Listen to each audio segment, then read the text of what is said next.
Assalamualaikum warahmatullahi wabarakatuh. Ketemu lagi dengan Ustazah Umi Hani Asarwastuti. Kita pada materi yang terakhir tentang interaksi negara-negara ASEAN yang berjudul pengaruh perubahan dan interaksi keruangan terhadap kehidupan di negara-negara ASEAN. Ya, pada materi ini ada 4 tujuan pembelajaran. Yang pertama yaitu menganalisis ruang dan interaksi antar ruang akibat faktor alam. Yang kedua, menganalisis perkembangan iptek terhadap perubahan ruang. Yang keempat, menganalisis pengaruh perubahan ruang terhadap kehidupan ekonomi. Dan yang terakhir adalah pengaruh konversi lahan terhadap perubahan ruang dan interaksi antar ruang. Ya, kita mulai yang pertama, yaitu perubahan ruang dan interaksi antar ruang akibat faktor alam. Ya, terdiri dari 3. Yang pertama yaitu faktor iklim, yang kedua faktor geologi, yang ketiga yaitu faktor ketersediaan sumber daya alam. Yang pertama kita mulai yaitu faktor iklim. Lokasi ASEAN yang terletak di antara dua benua, yaitu benua Asia dan Australia, menyebabkan memiliki pola arah angin yang berganti setiap setengah tahun sekali. Nah, angin ini dinamakan angin muson barat dan angin muson timur, yang masing-masing akan menyebabkan terjadinya musim kemarau dan musim penghujan. Iklim yang dipengaruhi oleh angin muson disebut iklim muson. Sedangkan iklim yang dipengaruhi oleh keadaan fisik suatu wilayah disebut iklim fisis. Misalnya, yaitu wilayah perairan, wilayah pegunungan, maka beda iklimnya ya kan? Nah, kemudian iklim yang dipengaruhi oleh sinar matahari disebut iklim matahari. Lanjut, ASEAN sering mengalami perubahan iklim yang tidak terprediksi sebagai akibat perubahan pola penggunaan lahan dan perilaku manusia yang menimbulkan pemanasan global yang disebabkan pengaruh gas buang kendaraan dan efek rumah kaca. Ini menyebabkan banjir, badai, kekeringan, kebakaran hutan, dan jelas ini dinamakan bencana alam klimatik. Apa ini? Yaitu bencana yang ditimbulkan karena kerusakan faktor-faktor alam.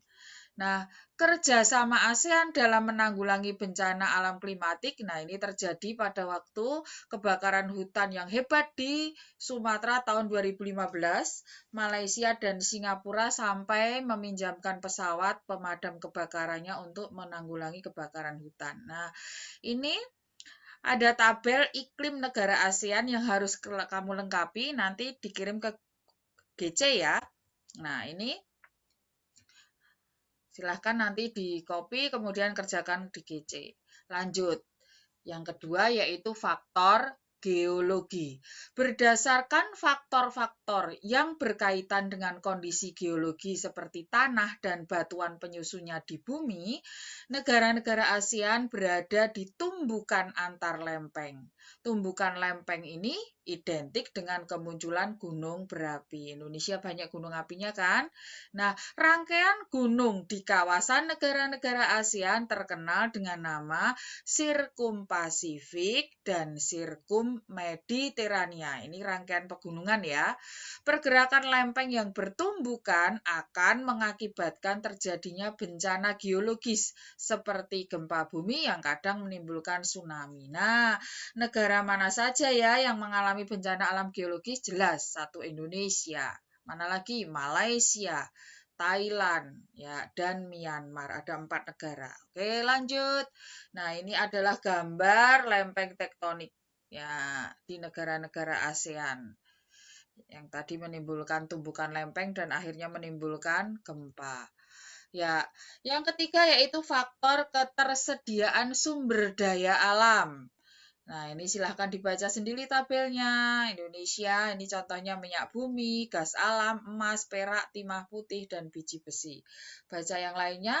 Nah, kalian lihat ini Timor Leste abaikan ya. Nah, ada pertanyaan ini, dari 10 negara ASEAN, negara mana yang tidak mempunyai sumber daya alam? Tadi kalian lihat, ada satu negara ASEAN yang tidak tercantum di situ. Ya. Yang kedua, cari ya apa saja kegunaan masing-masing bahan tambang tersebut. Ya, sebutkan paling tidak 5 saja dan kegunaannya. Masukkan ke GC ya. Ya. Yang kedua, sekarang kita lanjut pengaruh perkembangan teknologi terhadap perubahan ruang. Yang pertama yaitu teknologi transportasi. Makin banyak transportasi yang muncul seperti mobil, kereta api listrik, kapal motor, dan pesawat terbang, maka diperlukan sarana penunjang seperti jalan raya, rel kereta api, bandar udara, dan pelabuhan.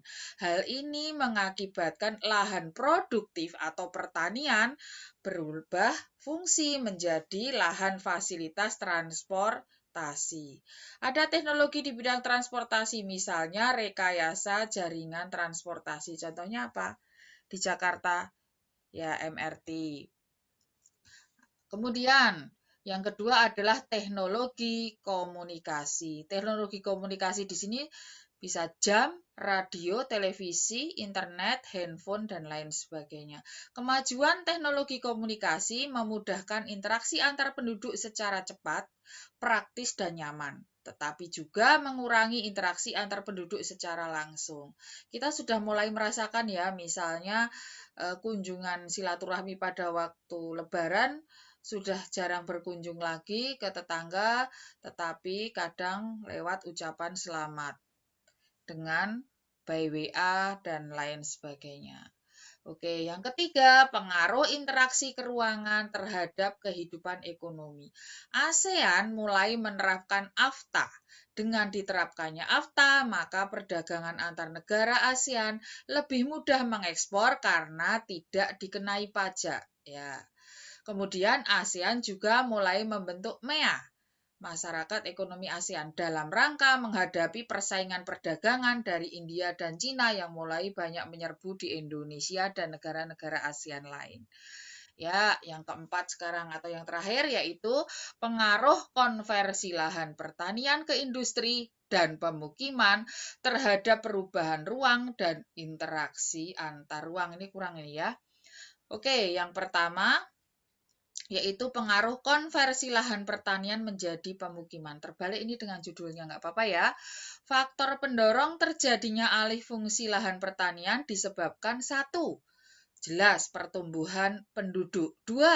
Kenaikan kebutuhan masyarakat untuk pemukiman. Tingginya biaya penyelenggaraan pertanian. Ya, biaya pertanian sekarang tinggi sehingga banyak sawah-sawah yang dijual untuk atau dialihfungsikan menjadi kos-kosan, ya kan? Kalian lihat di sekitarmu. 4. Menurunnya harga jual produk-produk pertanian. 5. Kurang minatnya generasi muda untuk mengelola lahan pertanian. Ya, ayah ibunya petani tapi kemudian mengirimkan anaknya kuliah di Jogja, akhirnya mereka tidak mau meneruskan usaha pertanian orang tuanya tapi malah bekerja di perusahaan. Banyak kan? Ya. 6. Pergantian ke sektor yang dianggap lebih menjanjikan. Ya, contohnya dibuat kos-kosan, kontrakan, dan lain sebagainya. 7. Lemahnya regulasi pengendalian alih fungsi lahan sehingga berubah fungsi. Lanjut. Dengan bertambahnya jumlah penduduk tiap tahun, maka kebutuhan akan tempat tinggal menjadi bertambah. Maka lahan pertanian lama-kelamaan berubah menjadi lahan pemukiman. Apa upaya pemerintah?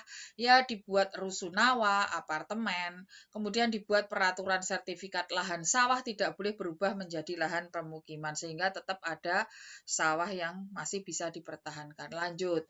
Nah, ini apa dampaknya sih? Lahan pertanian jadi pemukiman yang jelas.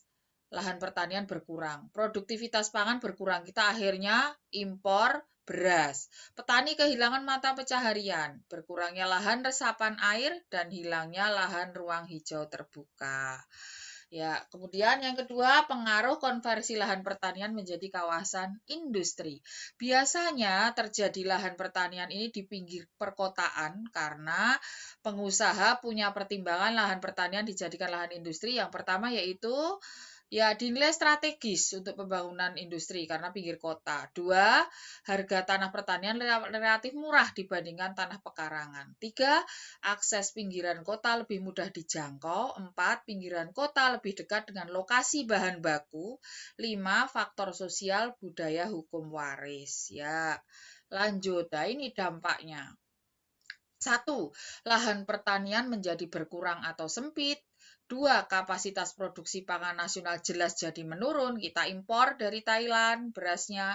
3. Sarana prasarana pertanian menjadi tidak terpakai. 4. Banyak buruh tani kehilangan pekerjaan.